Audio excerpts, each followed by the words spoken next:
बिना रवा, मैदा, बेसन कसलीही भाजणी न करता मस्त अशी कुरकुरीत खमंग मुरकू आणि इन्स्टंट चकली खायलाही मस्त अगदी कमी वेळामध्ये। मुरकू आणि इन्स्टंट चकली कशी करायची ते बघूया।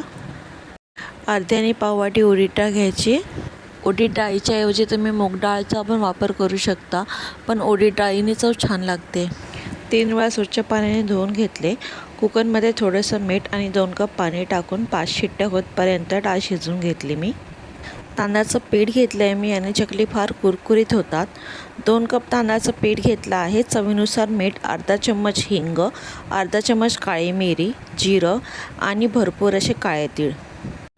काळ्या तिळाऐवजी तुम्ही सफेद तीळचा पण वापर करू शकता। आणि 1 मोठा चम्मच मी बटर टाकला आहे। सगळं छान मिक्स करून घ्यायचं आहे। बटर पूर्ण पिठापर्यंत मिक्स झाला पाहिजे। उडीद डाळ जी शिजवून घेतली होती ती याच्यात टाकायची आहे। डाळीचा पूर्ण गाळ झाला पाहिजे, नाहीतर तुम्ही मिक्सरमध्ये पण लावून घेऊ शकता। आणि थंड झाल्यावरच ही याच्यात टाकून पीठ छानसं मऊ असं मळून घ्यायचं आहे। गरज असेल तर थोडंसं पाणी टाकून पीठ मळून घेऊ शकता। मी ते नाही वापरलं आहे, मला गरज नाही पडली पाण्याची। मी डाळीमधूनच पूर्ण पीठ मळून घेतलं आहे। चकलीच्या साच्याला तेल लावून घेतलं आहे आणि मुरब्बूची जी प्लेट आहे ती याच्यात टाकून पिठाचा गोळा घेऊन दाबून भरायचा आहे। हलक्या हाताने साच्यामध्ये भरला तर मुरक्कू तुटू शकतील। मुरक्कूची एंडिंग जी आहे ती जॉईन करून घ्यायची आहे, नाहीतर हे तेलामध्ये टाकल्यावर अलग अलग होतील।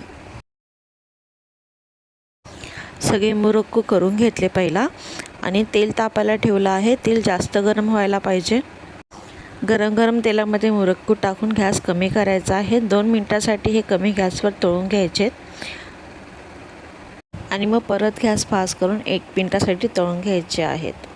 त्याच पिठामध्ये मी चकली पण करून घेतली आहे। चकली तळताना थोडं जास्त वेळासाठी तळायचे, कारण हे थोडं जाड असतात, म्हणून तळायला थोडे वेळ लागणार। तर ह्या दिवाळीला असे झटपट असे चकल्या नक्की करून बघा आणि कसे झाले मला कमेंट करून नक्की सांगा। हॅपी दिवाळी।